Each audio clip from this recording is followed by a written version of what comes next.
चले तो इक्विटी बाजार की काफ़ी हलचल हमने ट्रैक कर ली। ये भी बता दिया कहाँ पर ट्रेडिंग अपॉर्चुनिटीज़ हैं, उस पर भी आपको नज़र रखनी है। आप जरा कमोडिटी में देखते ट्रेडिंग की अपॉर्चुनिटी है कहाँ। जी हाँ, आज के एग्रीमीटर पे जो है हम खासतौर से हमारी जो निगाहें लगी हुई हैं वो लगी हुई हैं मसालों के बाज़ार को लेकर के।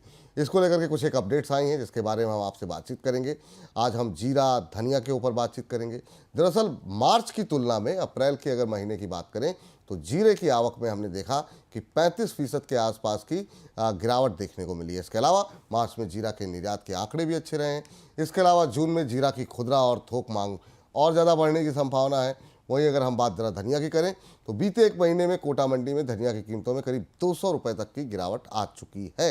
ऐसे में अगर हम शॉर्ट टर्म में जीरे और धनिया को लेकर के क्या स्ट्रेटजी होनी चाहिए, क्या आउटलुक निकल के आ रहा है, ट्रेडर्स के लिए यहाँ पर क्या स्ट्रेटजी होनी चाहिए, इन तमाम पहलुओं पर बातचीत करने के लिए हमारे साथ जुड़ रही हैं एसएमसी ग्लोबल सिक्योरिटीज़ की कमोडिटी रिसर्च हेड वंदना भारती जी।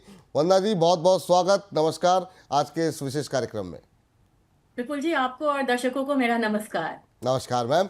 मैम, पहले से आपसे सबसे पहले बात जीरे की करना चाहेंगे। अप्रैल के महीने में हमने देखा कि जीरे की आवक करीब 35% के आसपास कम होती हुई दिखाई दी है। इसके अलावा अगर हम डोमेस्टिक और एक्सपोर्ट डिमांड देखें तो वो भी बढ़ती हुई दिखाई दे रही है। इन फंडामेंटल्स की रोशनी में अगर हम जीरे के फ्यूचर आउटलुक की बात करें, खासतौर से प्राइसेस को ध्यान में रखते हुए, तो आप कैसे देख पा रही हैं फ्यूचर प्राइसेस आप इसके?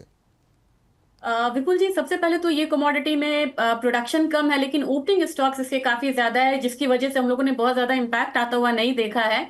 और कुछ चीजें यहाँ पे कंसर्न थी मार्केट में, जैसे कि चाइना से बहुत बड़ा डिमांड आता था, वो डिमांड नहीं आ रहा। और यूक्रेन रशिया की बात हो रही थी कि यूक्रेन रशिया जो है वो वहां पे पॉजिटिव टॉक होगा, तो उसकी वजह से थोड़ा सा इसका जो मतलब सप्लाई साइड है ग्लोबल लेवल पे वो बढ़ सकता है, क्योंकि यूक्रेन और रशिया कलेक्टिवली जितना एक्सपोर्ट होता है उसका 18% वो कंट्रीब्यूट करते हैं। लेकिन इसमें किसान की जो भूमिका थी वो बहुत बढ़िया थी यहाँ पे। और हम पीक अराइवल सीजन जो था उसको हम फेस कर चुके हैं, तो मुझे लग रहा है कि अब अराइवल्स जो हैं वो यहाँ पे धीरे धीरे ही होगा। और पॉजिटिव चीजें यहाँ पे है कि अब मॉनसून डिमांड भी हमारा निकल के आ रहा है और इसने एक बेस बना लिया हुआ है। मुझे नहीं लग रहा है कि जीरे के प्राइसेस में अभी 21,000 से नीचे का फॉल आना चाहिए। 21,000 पे ये कमोडिटी संभल जाती है और वहां से एक अपसाइड मूव आता है।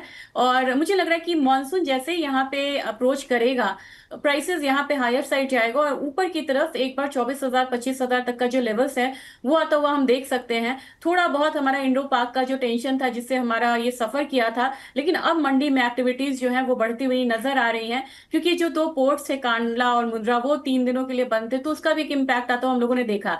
लेकिन सबसे जो स्मार्ट प्ले है, टर्मरिक के बाद हम लोगों ने किसानों को इसमें करते हुए देखा है। जैसे ही वो मतलब नीचे स्तर पे वो होल्ड करते हैं और ऊपर स्तर पे जैसे ये 24,000 24,500 आता है, तब जाके वो अपने प्रोड्यूस को रिलीज करते हैं। इस तरीके की स्ट्रैटेजी रही तो मुझे लग रहा है कि डाउनसाइड केप्ट रहेगा, अपसाइड यहाँ पे ज्यादा हो सकता है। ठीक मैम। इस बीच मैम, अगर हम इंडस्ट्री की ओर से देखें तो ये कहा जा रहा है कि जीरे का प्रोडक्शन जो है वो थोड़ा सा कम रहेगा, ये एक्सपेक्टेशन है, ये अनुमान है। उत्पादन घटने से जीरे की कीमतों पर किस कोई असर दिखाई दे रहा है आपको? जी विपुल जी, उसकी वजह से है कि डाउनसाइड यहाँ पे थोड़ा सा मतलब कम है, क्योंकि ओपनिंग स्टॉक्स ने एक बहुत बड़ा मतलब कि उसका योगदान होता है प्राइसेस में। ओपनिंग स्टॉक्स इस बार आप जान रहे कि बहुत बड़ा था यहाँ पे, और इसकी वजह से जो कैलकुलेशंस आ रहे हैं उसके हिसाब से जो क्लोजिंग स्टॉक्स है वो भी यहाँ पे ज्यादा रहने की उम्मीद है, और मेरे ख्याल से इसकी वजह से प्राइसेस पे बहुत ज्यादा इम्पैक्ट नहीं आ रहा है। लेकिन एक और चीज यहाँ पे अपसाइड में कंट्रीब्यूट करेगा, क्योंकि क्लोजिंग स्टॉक्स का भी फोरकास्ट है कि 18% यहाँ पे हायर होना चाहिए, करीब करीब 48.2 लाख बैग्स का यहाँ पे है। लेकिन एक चीज है कि शिपमेंट्स यहाँ पे बढ़िया हो सकता है, शिपमेंट का प्राइसेस कम हो सकता है, कॉस्ट।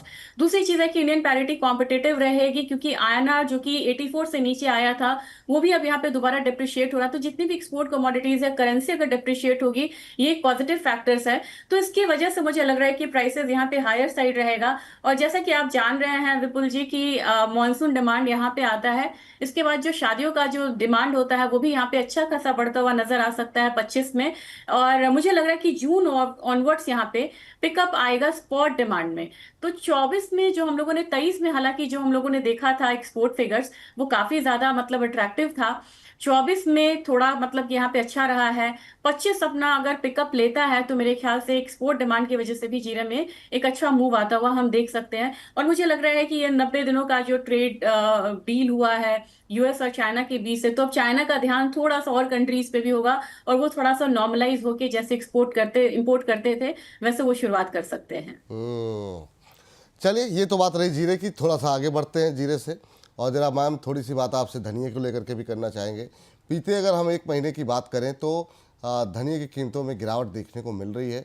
अब ये रिकवरी कब तक हम उम्मीद करें मैम? जो बीते दिनों में जो गिरावट आई है, रिकवरी आएगी क्या? मुझे लग रहा है कि इसमें एक्सपोर्ट का बहुत ज्यादा वो है, और एक्सपोर्ट यहाँ पे मैं देख रही थी जो 3 इयर्स का एवरेज है उससे यहाँ पे थोड़ा सा कम 24-25 का यहाँ पे जो एक्सपोर्ट है वो हो रहा है। तो मेरे ख्याल से जो हम लोगों ने 23-24 में एक्सपोर्ट होता हुआ देखा था वो अभी नेग्लिजिबल है, और 24-25 में भी एक्सपोर्ट कम रहा, और 25-26 में भी यहाँ पे एक्सपोर्ट कम होने की बात हो रही है। तो मुझे लग रहा है कि एक्सपोर्ट जो है काफी, एक्सपोर्ट नंबर्स काफी यहाँ पे इंपॉर्टेंट होता है। ओवरऑल देखा जाए तो अगर आप थोड़ा सा प्रोडक्शन साइड को लेंगे वो 4.6% लोअर साइड ही है। तो मेरे ख्याल से ये कमोडिटी ऐसी है जिसमें मुझे नहीं लग रहा है कि बहुत ज्यादा डाउनसाइड देखने को मिलेगा। मुझे लग रहा है कि यहाँ पे अब जो डाउनसाइड आना था वो आ चुका है। कहीं ना कहीं इसने बेस बना लिया हुआ है 6750 के करीब। तो 6750 इसका मैक्सिमम डाउनसाइड हो सकता है विपुल जी। लेकिन अब यहाँ पे नॉर्मल जिसका डिमांड बढ़ेगा, नॉर्मल डिमांड की वजह से ये मुझे लग रहा है कि 7500 तक प्राइसेस ऊपर की तरफ आ सकता है, वहां पे जाके केप्ड हो जाएगा।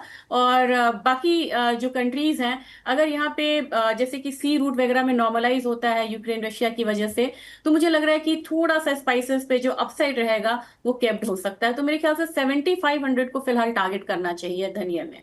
चलिए ठीक है, ये राय यहाँ पर धनिये को लेकर के अभी निकल करके आ रही है। मैम अभी अगर हम कुछ एक ट्रेडिंग स्ट्रेटजी अगर लेनी हो कोई, तो आपकी पसंदीदा इस समय एग्री कमोडिटी कौन सी होंगी जहाँ पर इस समय ट्रेडिंग की जा सकती है?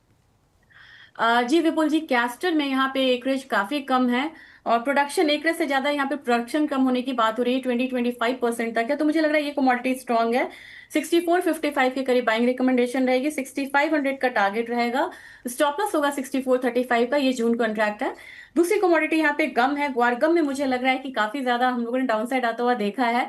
अब चीजें नॉर्मल हो रही हैं तो इसे भी एक बार 10,000 वाली टेरिटरी में आना चाहिए, एक पोजिशनल कॉल हो सकती है।